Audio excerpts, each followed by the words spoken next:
Hey guys, what's up? We're celebrating the new year the only way I know how, with horror films. And tonight's movie is probably the only horror film based around New Year's Eve. Tonight's movie is a 1980s slasher exploitation film and is known as New Year's Evil. This movie is about a a punk rock radio show host, and she gets, a show host, and she gets a call from this guy, and he claims that that on New Year's Eve, as soon as midnight strikes in each time zone, he's going to murder someone, and the last person that he murders is going to be her. Now, this already sounds pretty interesting, but will it hold up is the question.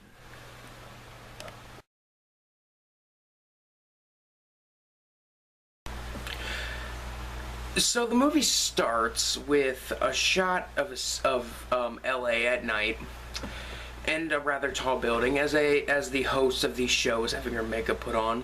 You can tell she's a very rich and very snobbish, so yeah, she's a bit of a bitch, and you have to spend 80 minutes with her.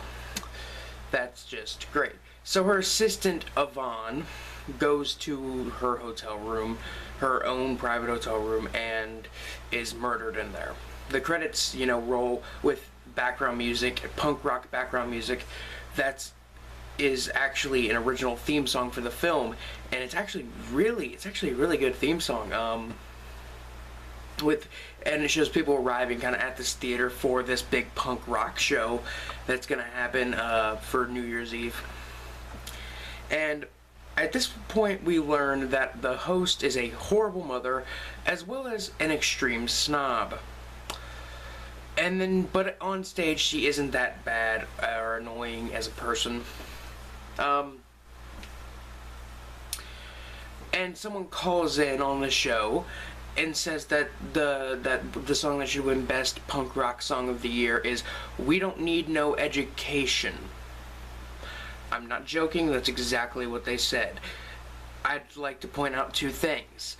First of all, I'm not 100% sure when Pink Floyd made the song Another Brick in the Wall Part 2. I assume it came out on the original Wall album, which the original Wall album I think came out sometime in the 70s, and I really wouldn't consider Pink Floyd to be punk rock. Just saying. So then the killer calls, and he dubs himself the name Evil, and he basically says, "Oh, I'm gonna start killing people." And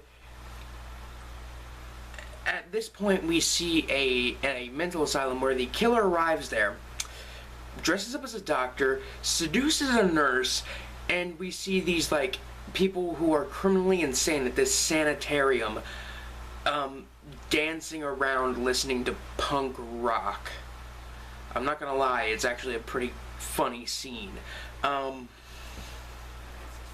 So anyway, the nurse has a drink with the guy, and even though the music starts to slow down, and so does the plot of the film, kind of, until the host realizes, "Oh my gosh, my assistant Yvonne isn't here," and then she's never referenced again in the rest of the film. So anyway, the clock strikes midnight at New York, and the nurse is stabbed to death. Which I think the funny part about this scene is they're listening to the actual broadcast on the radio of the countdown, and then he plays a tape. Well, he sets it to record, but it seems like he's playing a tape, and music starts, this creepy background music starts as soon as he presses the buttons. So I assumed, oh, he's playing his own music, he plays his own music during murders. That's a bit ridiculous, but but it's actually the background music, and he's actually recording the audio of him murdering this woman. So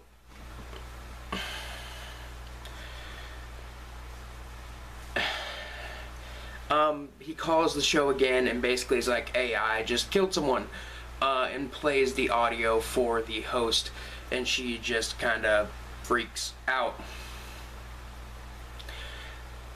And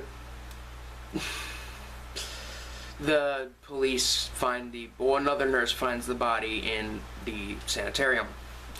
So, will evil be caught, or will the new year be just a bloody aftermath? New Year's Evil is a slasher film where the actual murders are committed really off-screen for the most part, and they're not that bloody. The movie tries to be, a lot deeper than most slasher films by doing something original. And honestly, I've never seen another slasher film with a plot like this one.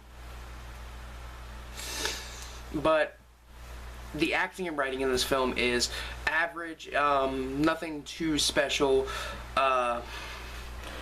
I'd really have to say the show stealer for this film is the music.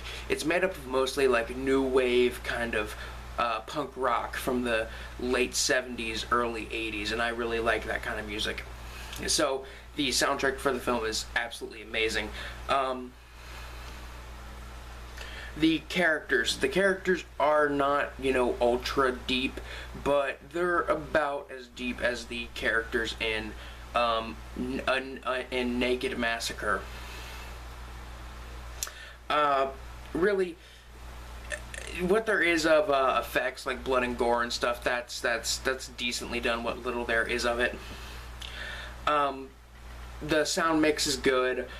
Even though the main character is a bit of a bitch, and she's just not a very likable character, and she seems really out of place because this is a very like kind of hip, punk rock kind of New Year's party, and it's being hosted by some like 40 or 50-year-old woman that seems very, very out of place. Considering that I'm pretty sure she's like married to Rockstar. I think that's like the plot point. And I don't think a rock star would be, married to someone that old. I'm just going to be honest here.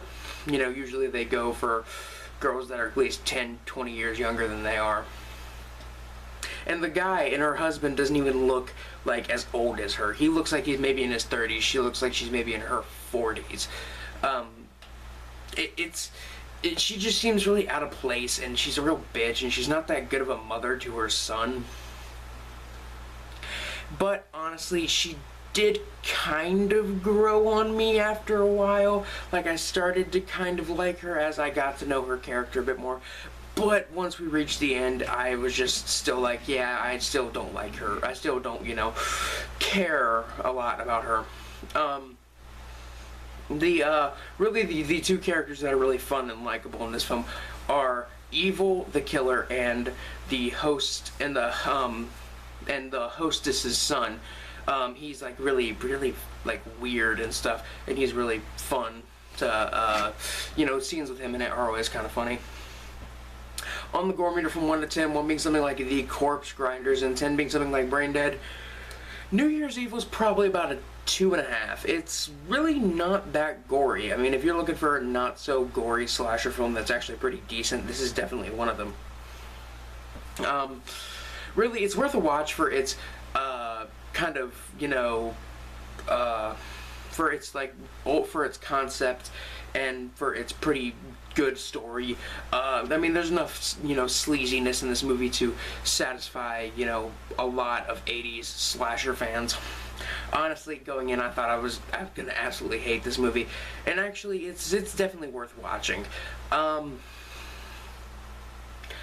It's never really extremely boring. I mean, like, the film does get a little bit slow at times, but it always kind of keeps it interesting. Probably one of my favorite kills in the film, and what made me like this film even more is when the killer's in a car with this chick, and he's like, hey, you wanna, he talks about smoking pot, and he pulls out this big bag of weed, and he's like, yeah, smell it, and he like holds it up to her face, and then puts it over her head and suffocates her to death with this big bag of weed.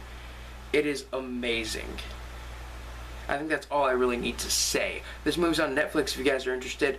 I'm Biscuit Boo 69. The links to the Facebook page, Twitter, Tumblr, and Rotten Cotton t-shirts, where I get my horror film t-shirts, are all in the description below.